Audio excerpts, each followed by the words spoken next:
This is I think, the apex of Mamdani's slippery dishonesty, that he is a very clever, intelligent individual who knows what kind of nonsense he can peddle in order to lull his enemies into complacency. And that's what he did with the whole Globalize the Intifada controversy.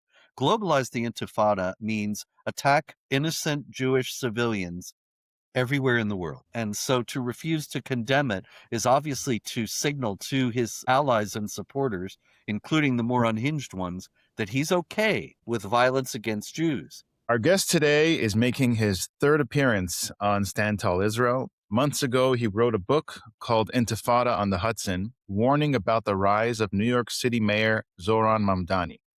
At the time, many people dismissed those warnings. Since then, we've seen growing tensions between Mamdani and New York's Jewish community, protests outside Gracie Mansion, and his decision to skip the Israel Day parade yesterday. So today, I want to ask three questions. Was Robert right? What does the rise of Zohran Mamdani tell us about America? And perhaps most importantly, how many more Mamdanis are coming? Robert Spencer, welcome back. Daniel, great to be back. Thank you. When you wrote the book Intifada on the Hudson, what was the central warning you were trying to give the readers? I wanted to show the readers that Mamdani is an altogether new thing in American politics. He's not your average leftist. He's an actual Marxist. He is a committed Marxist. He is also, as a 12er Shiite Muslim, an adherent of the same ideology that the Islamic Republic of Iran holds, that orders the people in Iran on Friday prayers to chant death to America and death to Israel. And so this is a real enemy of freedom who is now mayor of New York. And looking back today, how accurate do you believe your assessment of Zohran Mamdani was? Oh, about 100%. It's very clear that he is acting actually in full accord with both of his guiding philosophies, that is Marxism and 12er Shiite Islam. And his hostility to Israel is common to both of them, because the Marxists see Israel as a colonialist, racist, oppressor state, and the 12er Shiites see it as an illegal occupier of land that is rightfully the property of Muslims and Islam, and consequently the hostility of both is tremendous toward Israel.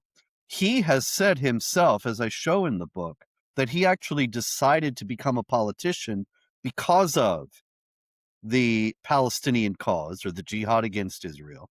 And so it's no surprise in the slightest degree that as mayor, he would be following that and being hostile to Israel as much as he possibly can as mayor of New York, divesting from the Israeli bonds and all the rest of it. Was there like a specific moment over the past several months where you thought, I wrote about this? Like, was there some event which validated your concerns? Well, there were so many. I can give you, for example, the striking of some of Eric Adams, his predecessor's executive orders, which he did on the first day he became mayor. And one of those executive orders prohibited political demonstrations outside houses of worship. And it was very clear what he was trying to do. He was trying to make sure that there would be political demonstrations outside synagogues, and that Jews going to those synagogues would be menaced. And this is something that they can't count on the protection of the police for. Another thing is the plan that he recently unveiled on the communist side for seizing properties and declaring that various landlords have not met his specifications, and that consequently he's going to reassign, seize their property and give it to NGOs. I hope that this is challenged and goes to the Supreme Court, because it seems to me to be unreasonable search and seizure, which is we're supposed to be protected against in the Constitution.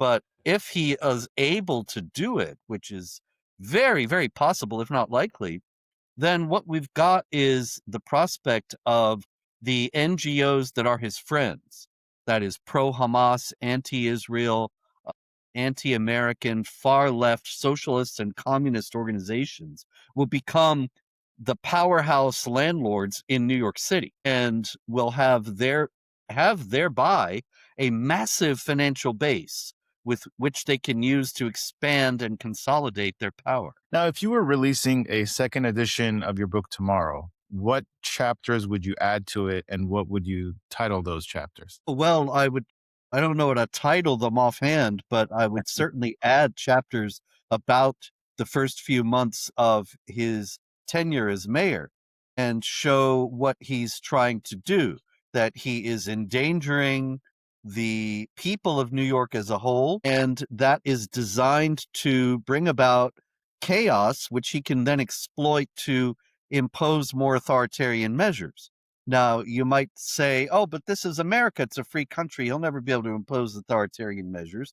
Well, I don't think anybody would have predicted, if they hadn't known about his proclivities to begin with, that he would have a plan in place already on June 1st, 2026, to seize property in New York City on a massive scale and make it public property. And so it's the same thing with all of the rest of his agenda, that he wants the crime to increase. He wants the prisons cleared out because he wants the people of New York City to applaud when he takes away more of their rights and imposes authoritarian measures in order to deal with the crisis that he created. There will be increasing measures to endanger the Jews, and already have been, as I briefly outlined a minute ago. And so you've got that. All of these things would be in the book. It would be kind of an I told you so section, I suppose, that maybe that would be a good title for a final section of the book that showed that immediately after he became mayor, he set to work to show that all the warnings I was sounding about him were indeed true, and he's going to keep on going and pursuing his ideological agenda. Now, right now, Mamdani is dominating the news because he became the first New York mayor to skip the Israel Day parade. Now, do you believe that that's a significant story? He could have just done takia, right, and joined, right? Why do you think he didn't join in the end? I think he feels comfortable enough not to have to engage in taqiyya. After all, he is a 12er Shiite, and the 12er Shiites invented taqiyya. It's in the Quran, but I mean, they are the ones who formulated the idea of religious deception as an actual doctrine, and they have very specific laws about it. And one of them is that you do this when you're under pressure. You do this when the infidels have you in a tight spot and you are at war with them and you need to gain an advantage, so you pretend to be on their side. It was the whole idea of taqiyya actually was formulated by the Shia because the Sunnis kept killing them. And so it was officially declared lawful that they could say, oh, wait, I'm Sunni. I'm with you guys, and save themselves in this way. But Mamdani doesn't need to resort to that because he's not under pressure. And this is even more dangerous. He doesn't have to go to the Israel Day Parade. He doesn't have to, for that matter, what was it that he skipped with the Roman Catholics? But there was something else that was like that. And he was the first mayor to have skipped that for 100 years. And so it's clear. Meanwhile, of course, he's at every Muslim event and going around to mosques, and that's fine. And he doesn't seem to feel any need to show that he loves everybody and he's on the side of all the people of New York City. And so he loves all their various religions and so on. He knows that the left is so hostile now to Jews and Israel primarily that he doesn't lose any political capital by not going to the parade. He doesn't need these other groups, and he doesn't need to pretend that he likes them. So this is actually a highly disquieting sign that the left and its Islamic allies consider themselves to be so powerful at this point that they don't need to play any games. They're just implementing their agenda. Do you believe that that decision was simply about disagreement with Israel policy, or was it symbolic of something much bigger than that? Well, he has a tremendous, deeply rooted hostility to Israel. And that is, again, based on both of his guiding ideologies, his Marxism and his 12er Shiite Islam. And his father, we should remember, Mahmoud Mamdani, who I discuss in the book, He is a very well-known Marxist theorist who has written about Israel from the standpoint of it being this illegal settler colonialist state, the whole Marxist view of Israel cast as the oppressor, and even justified suicide bombing on that basis. So Mamdani, has said that what he's doing is implementing the political philosophy that he learned from his parents. So his father's Marxist view of Israel makes him deeply hostile to Israel. And then there is his Twelver Shiite Islam, which makes him even more hostile to Israel, as the Quran says in chapter 5, verse 82, that the Jews are going to be, the believers in Islam will find that the Jews are the most vehement in hostility to the Muslims. And so on both sides, he doesn't just object to Israeli policy, but he has a deep animus toward the Jews coming from Islam, that the Jews are the worst enemies of the Muslims. The Jews are always plotting against Allah. They're scheming to kill the prophets, to impede the plans of the Muslims, and all these terrible charges that the Quran makes against Jews. And then on the other side, he's got the idea of the Jews as the oppressors and the colonialists who are stealing the Palestinians' land. So it all works together into something that is far larger, far deeper, far more encompassing than just, oh, I don't like Benjamin Netanyahu and the decisions of his government. Were you surprised that he didn't end up attending the Israel Day Parade?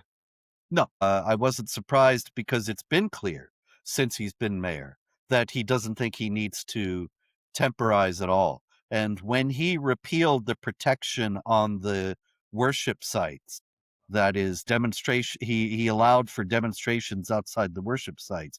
That was clear. There's a very large Jewish population in New York, and he thinks he can do without them, and that he can live with being in open hostility toward them. I mean, in the first place, of course, there are a lot of leftist Jews who their real religion is leftism more than Judaism, and they voted for him. And they don't mind all this. They hate Israel too.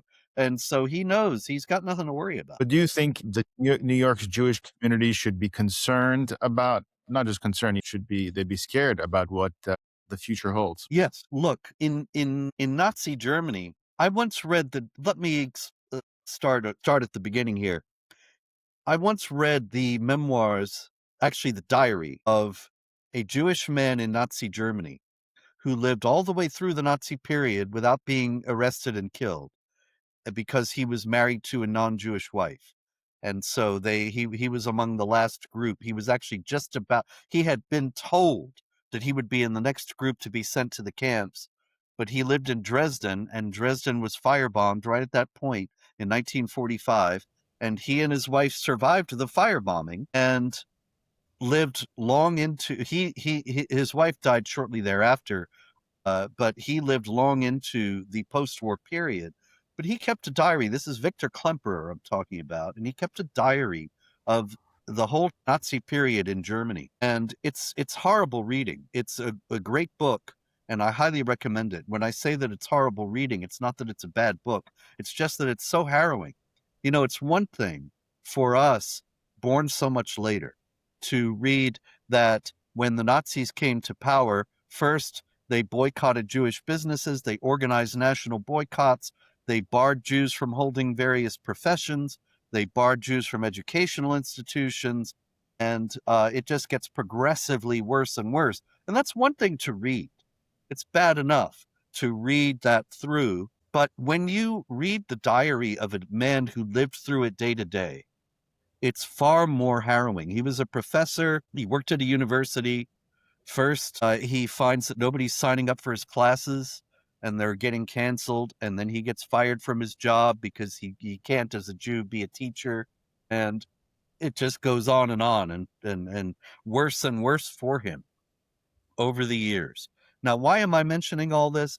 Because even in 1940 and 41, when the persecution of the Jews is well underway, when people are being carted off around him to the camps, he's saying it's 5 minutes to midnight. The situation is very serious. And I think, What do you mean it's 5 minutes after? It was 5 minutes to midnight. It's 12:30 and you don't realize it. It's 1 a.m. and you still don't have any idea because you're in it and it's happening. Now, this is what I think is happening now with Mamdani. Mamdani is not an isolated phenomenon. Mamdani is part of the DSA, the Democratic Socialists of America. That's Alexandria Ocasio-Cortez. That is other politicians around the country. The mayor of Seattle, Katie Wilson, I think her name is. There was a failed mayoral candidate in Minneapolis, Omar Fateh, who's very much like Mamdani, only lost because there was a split in the Somali community between one tribe that supported him and one that didn't, or otherwise he would have won. And there are others around the country. And once they're in power and they're working toward it with very little pushback, they are going to implement the same kind of measures against Israel, against supporters of Israel, against Jews in general. And this is something I don't think anybody's aware of. But the situation in America could become extremely dire for Jews right now in the near future because of the left's hostility to Israel and its manifest, very clear, obvious willingness to victimize ordinary Jewish individuals in the United States because of that hostility to Israel.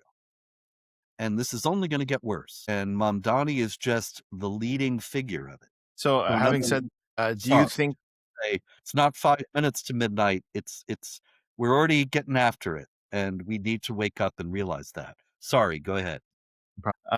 so having said that, do you think that the reaction to the parade controversy is not exaggerated? It's justified? Absolutely, yeah. Nobody's being hysterical here. You might think I'm being hysterical. Okay, check with me in a year.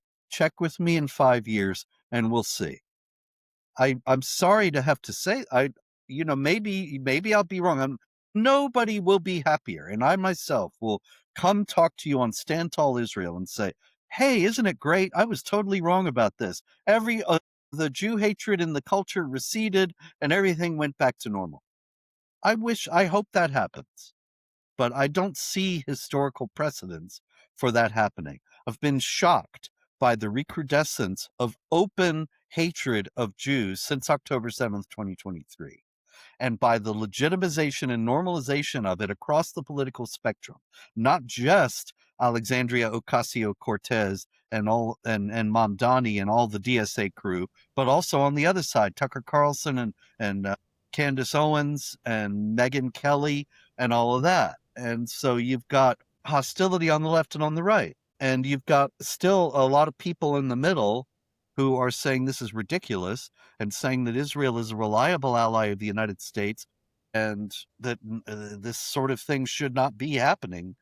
But when these movements get going, usually they end in bloodshed. I do not know of a historical precedent where hostility to the Jews grew and then receded without there being any bloodshed. You can look at the history of the pogroms in Russia, the history of anti-Semitism in Europe. Some of this is in my book, Anti-Semitism, History and Myth. And you'll see that when the rhetoric goes high and the hostility goes high, then people start getting killed. It doesn't just wear off and everybody says, oh, yeah, really, they're human beings like the rest of us, and let's just relax. I hope that happens. Maybe America will be different, but I don't think human nature is different here. Now, looking back, why do you think so many intelligent people failed to see what you saw about Mamdani? Was it because he was hiding his beliefs, or people were simply not paying attention?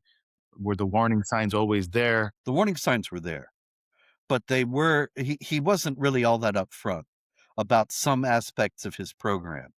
For example, I say he's an open Marxist, and there's still people who will say, oh, no, he's not a Marxist, he's a socialist, as if there's some big difference. Or a democratic socialist, even more, as if the democratic socialists will say, oh, you voted us down? We lost the election? Oh, okay. We'll just give up then. This is not how they work. And a lot of people, I think, are suffering from the lack of having a historical sense, and they don't know history well enough to realize that these things Well, history does repeat itself in certain ways, or as it's become fashionable to say, it doesn't repeat itself, but it rhymes. Certain tendencies tend to recur. He was very clear in 2020, for example, that he wanted ultimately to seize the means of production. That's Marxist language. There's no doubt that any man who would say that that's what he wants to do is a Marxist. So there's really no controversy about this. But you have to go back and realize that he said it. It's in my book. I've got the quote, I've got the source. You can find the video on YouTube and on X, but most people don't do that. They just see what they see in CNN or the New York Times, and they'll never tell you. And so I think Mamdani is the product of the fact that most people don't do the research they need to be doing in order to be truly informed citizens and make a genuinely careful choice when they're voting. And they just voted for the man because Andrew Cuomo is such a corrupt sleazebag, and he's an obviously terrible person who has this terrible record. Nobody liked him. Nobody wanted him. Nobody took Curtis Sliwa seriously. And so what does that leave you? The young, handsome guy who says he's going to fix everything. Well, that's it. That's as far as most people's analysis went. And how bad could it be? New York City will always be here. New York City has had terrible mayors before. I lived in New York City for years. I lived there during the Dinkins era when most New Yorkers would say, oh, that was the worst period of New York City's history. And, we got through it.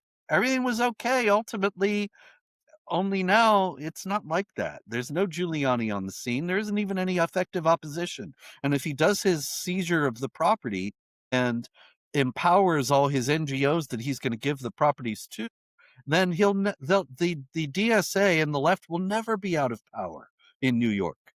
And then it will follow the trajectory, even though it's not an independent state, of communist states in the past. That he will impoverish the people by plundering the wealthy, the productive, for the sake of his friends, and then the productive will flee, and only the non-productive will be left, and the whole city will be destroyed. These things are not hard to figure out. It's just that nobody's doing any figuring. They're just thinking, gee, look at that young, energetic guy. How great. Yeah. Now, why does the mainstream media cover for him, support him? They don't really report on anything negative that he does. What do they have to gain by backing Mamdani? The mainstream media is the propaganda arm for the hard left in the United States. And so what they have to gain by backing Mamdani is their friends, their allies in power. And so the New York Times, CNN, MS Now, people don't like those places. They don't go to them in very large numbers. So they depend upon aid from governments that are friendly.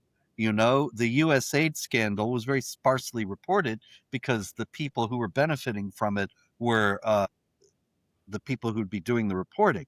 But what it was government funds being used to prop up these failing leftist outfits so that they could continue to spread their propaganda for the ruling elites. And so here's Mamdani, and he's not the plucky outsider that he claims to be. He's part of this massive movement in America today to make America part of a socialist internationalist megastate. And that is well financed by shadowy individuals who are propping up this guy and propping up others like him and organizing organizations that will train other candidates to run who will also implement this same agenda. And the media is all part of that. Yeah. Now, apparently, Mamdani refuses to condemn the phrase globalize the Intifada. What does that phrase actually mean historically? And why is it that some people hear that differently? So this is I think the apex of Mamdani's slippery dishonesty.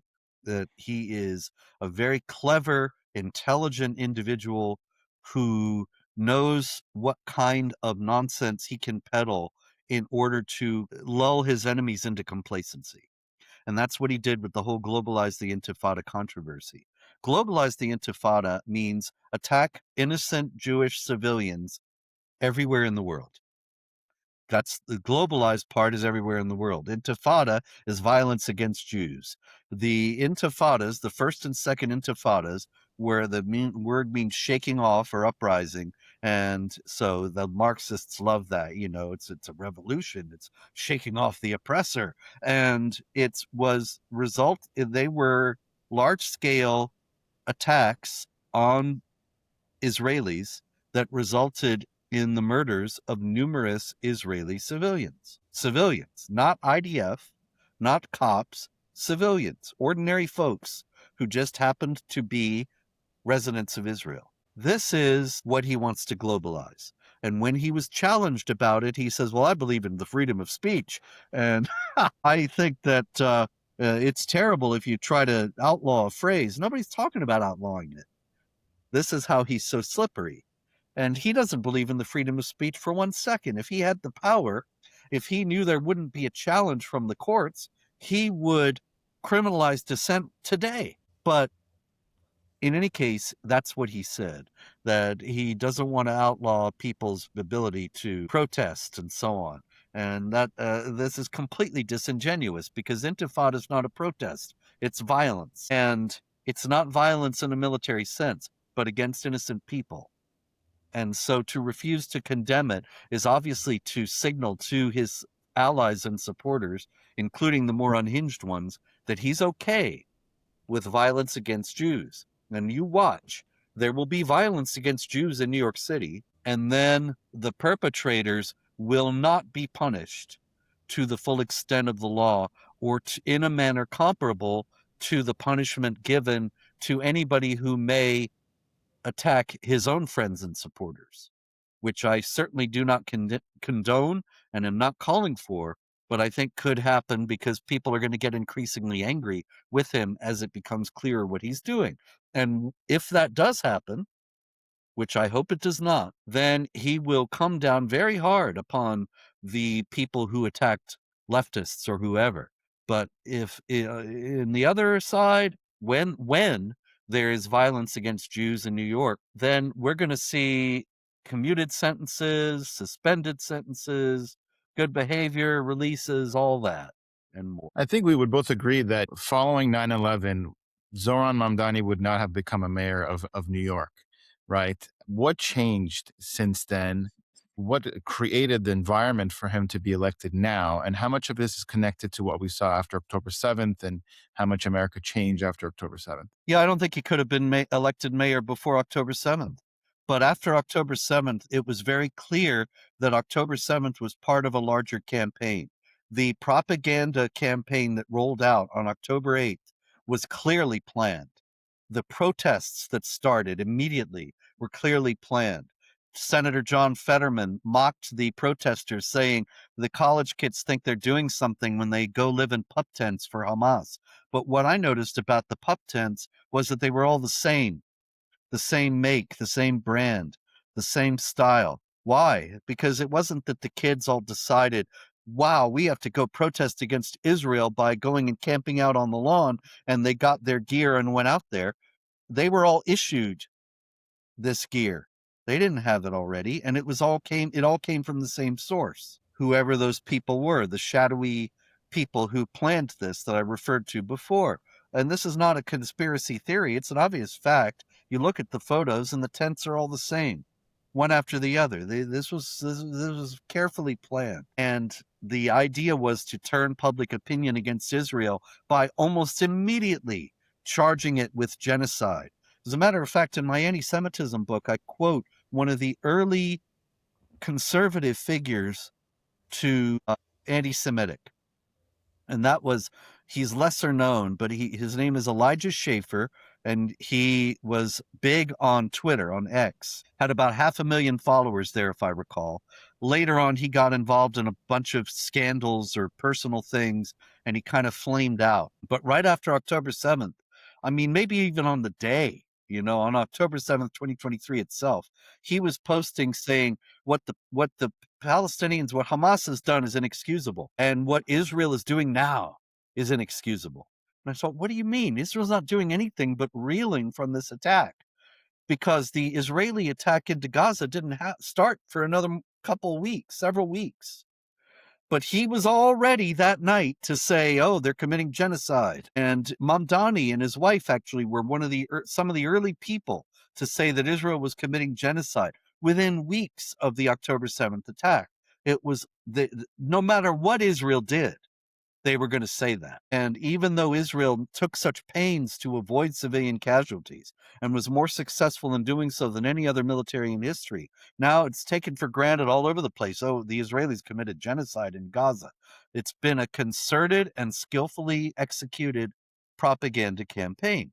Now, it was in this atmosphere that Mamdani was able to win because the left was so solidly anti Israel. They were happy with a deeply anti-Israel candidate who even said he got into politics because he hated Israel. And so that's one aspect of it. But the other aspect is 25 years of propaganda after 9/11. After 9/11, 6 days after 9/11, on September 17th, 2000, George W. Bush went into a mosque in Washington, D.C. with Nihad Awad of the Hamas-linked Council on American Islamic Relations and Abdurrahman al-Amoudi, who was the president of the American Muslim Council, which was a leading Muslim organization in the country at that time. And now he's in prison for financing al-Qaeda. And George W. Bush stood with those guys and he said, Islam is peace. And don't bother Muslim women who are wearing hijab, and be nice to the Muslims, as if the Muslims are the victims of this attack. And he didn't dare speak honestly about the ideological foundations of the 9/11 attack, and neither did anybody else. And so for 25 years, New Yorkers and Americans in general were inundated on a daily basis practically with disinformation and misinformation saying Islam is peace. The 9/11 attacks had nothing to do with Islam. Islam is it's one of the great religions. It's peaceful and tolerant. We should welcome Muslims into our communities. We should not be suspicious of Islam. And everybody got the message because the countervailing voices were silenced and demonized. And so 25 years after 9/11, New Yorkers had no hesitation voting for a Muslim because they know, oh, yeah, Islam is peace. Islamophobia is the real problem. And so here's a young, handsome Muslim who echoes all of our leftist concerns. Great. We'll show how broad-minded and tolerant New Yorkers have always been. In Los Angeles, there's currently a mayoral race, and one of the people running for mayor is Nithya Raman, who's already drawn comparisons to Zohran Mamdani. When you hear that comparison, what do you think? I think it's very apt, and it's on purpose. There are concerted efforts by Engage, which is a Muslim Brotherhood linked group, and other groups such as the Hamas linked Council on American Islamic Relations. They are trying to elect Muslims to as many offices as they can at all levels of government so as to increase Muslim visibility and Muslim political power in the United States.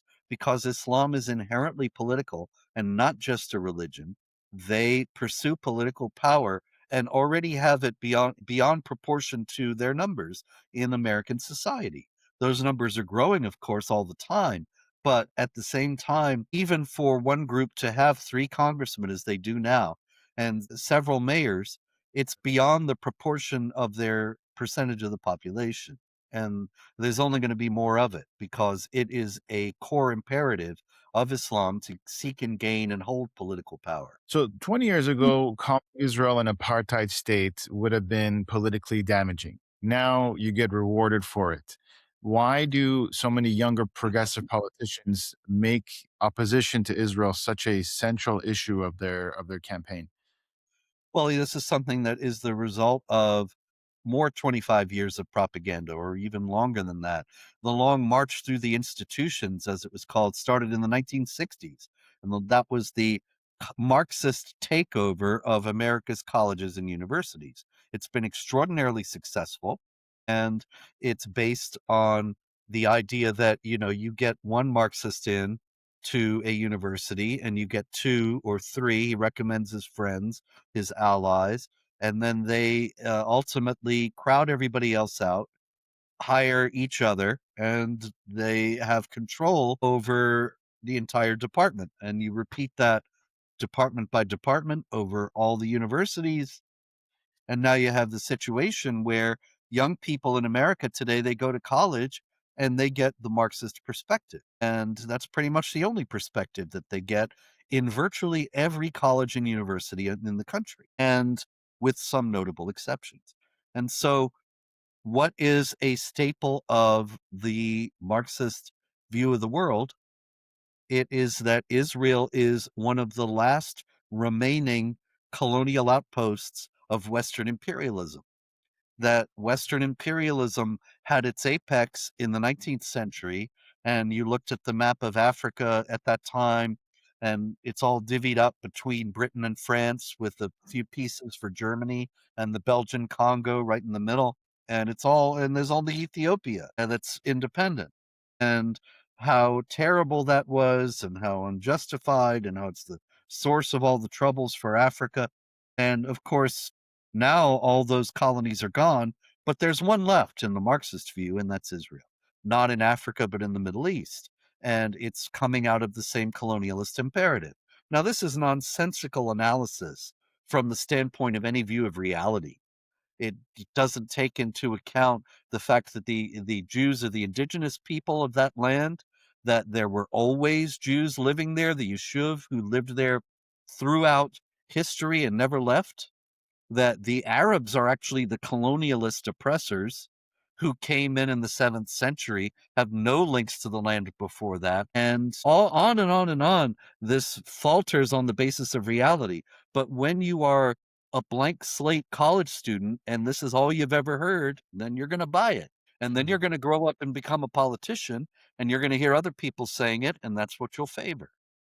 And this is now we're living in that. Do you think that the problem with the universities is the professors, or do you think it's the students, the generation that we're living in, the media? What do you think is causing what we see today? Well, it is primarily the professors. And I should also note it's not just the Marxists. Qatar spends millions of dollars to buy American universities. They give, you look at Qatar and you look at Georgetown, Harvard, Texas A&M, all these universities all over the country. They're giving tens of millions of dollars, sometimes more, to these universities. Do you think they're doing it just because they believe in education and they want to support educational institutions? Of course not. They want the Qatari point of view to be reflected in American universities, and it is. Now, if you had to make a prediction, do you think that 5 years from now, America will have more Mamdanis or Yeah, fewer? many more. Mamdanis all over the country. Okay. I wanted to briefly ask you about Iran. While all of this is happening in America, the United States is continuing negotiating with Iran. Do you believe that negotiating with this regime is a mistake? And does Iran ever negotiate in good faith? It's a big mistake, and Iran never negotiates in good faith. Remember, I'd said the Twelver Shiites invented taqiyya as a doctrine. It is an important element of Shiite Islam, and it is a Twelver Shiite regime in power in Tehran. It would seem to me, if I were in the State Department, I would say, you want to understand the Islamic Republic of Iran? Study Twelver Shiite Islam. That ought to be basic, but it's not. Nobody in the State Department knows the first foggiest thing about Twelver Shiite Islam or Islam at all. You go to Tehran, you go to the statements of the Ayatollah Khamenei, the one who was just killed, or his predecessor, the Ayatollah Khomeini, who founded the Islamic Republic of Iran, or to Mojtaba Khamenei, who may be dead also, but is officially the supreme leader right now. Every one of their statements about Israel is all about Islam. They explain their hostility to Israel on the basis of Islam. The Palestinians explain their hostility to Israel on the basis of Islam. Read the Hamas charter, read the PLO charter. It's all Islam, Islam, Islam. The Quran says this, etc. The State Department, presidents of the United States, in making agreements between Israel and the Palestinians, have never once mentioned Islam. They never take it into account. It's a massive failure to understand the enemy, to follow the first adage of warfare going back to Sun Tzu, which is, I don't know, you know the guy. The Art of War. And he says, know your enemy. It's very basic. You don't know your enemy, you're gonna lose. And this is where we are. They will not honor an agreement because there are only two conditions in Islamic law under which you can make an agreement with an infidel army that you're fighting. This is Islamic law. I didn't make this up. The first one is if the infidel army that an Islamic army is fighting is about to convert to Islam. Obviously, that's not in play here. The United States might convert to Islam in the future, but right now, we're not about to convert to Islam. Second, the other condition is if you are losing and you need time, you need to buy some time so you can gather your strength to pursue the fight again later more effectively. Those are the only two conditions. There is no concept in Islamic law of making peace with the infidel and living together side by side as equals. As all the idiot politicians always say about the Palestinians, we want a two-state solution, Israel and Palestine living side by side in peace. Why don't they look at what the Palestinians are saying and understand that they will never live with Israel side by side in peace? And as far as Iran goes, it's the same thing. They want they want to talk with the United States, although they broke them off today because Israel attacked Hezbollah. So you either got to surrender, you see, or surrender. But if you fight back, that's no good. And so Iran wanted talks up until then to gather strength to fight again more effectively in the future. That's the only reason why they wanted to sit down. Meanwhile, Trump is thinking, oh, he's going to win the Nobel Prize because he's going to be the first guy to make Iran make peace. Iran will make peace, sure, but they will break the agreement. It will only be temporary, and they will only use it to buy time because they're losing.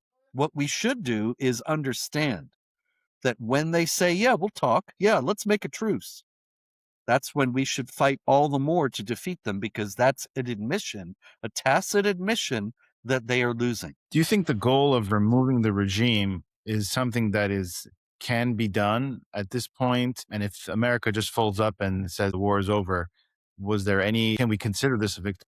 No, if the Islamic Republic survives, then they won the war, because then they will just wait and bide their time and gather their strength and then start lobbing the rockets over at Israel again. And there's just no doubt about that whatsoever. If the Islamic Republic remains in power, the U.S. and Israel have lost the war. But the U.S. and Israel don't understand that, and so that is what likely will happen. The Islamic Republic remaining in power will never say, oh, let's be friends. Let's sign an armistice like Nazi Germany and Japan after World War II. And then you can rebuild rebuild Germany and Japan, and we'll all be pals.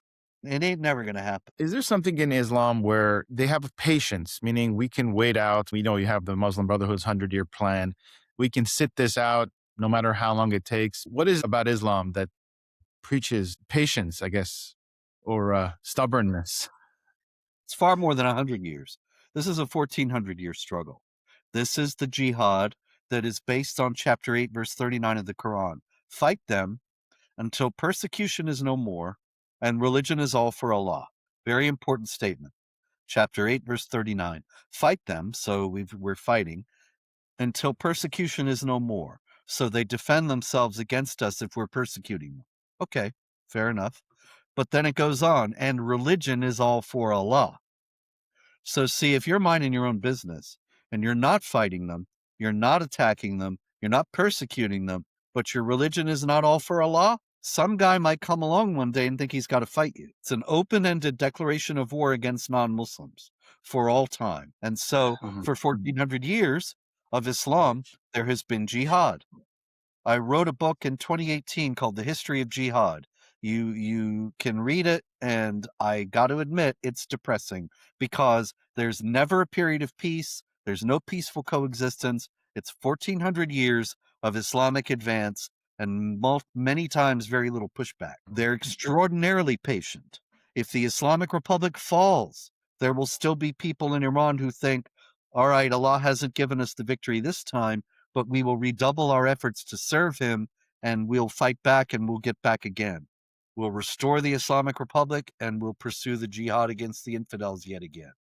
If the Islamic Republic doesn't fall, it'll still be weakened, and after a few years, once they've built themselves back up, then they'll resume the jihad. Doesn't matter how long it takes. They know that Allah has commanded it, and so they have to do it, and that Allah will give them the final victory. Robert, I want to thank you for your time and your insights as always. Where can people buy your books? And if there's any final message you have, the floor is Yeah, I yours. have it.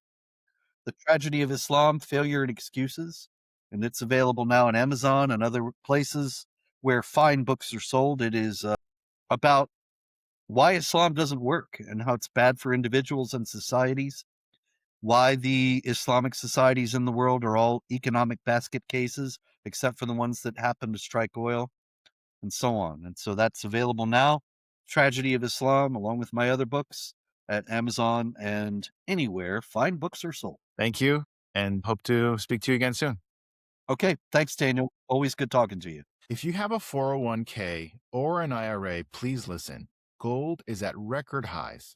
What many people don't know is this: you can move part of your retirement money legally and without tax penalties into physical gold you actually own. Alpha Omega Gold helps you do this through a gold IRA. Your gold is real. It is stored safely. It is in your name. Learn more at ao.gold/stand. Alpha Omega Gold is our sponsor, and they proudly stand with Israel.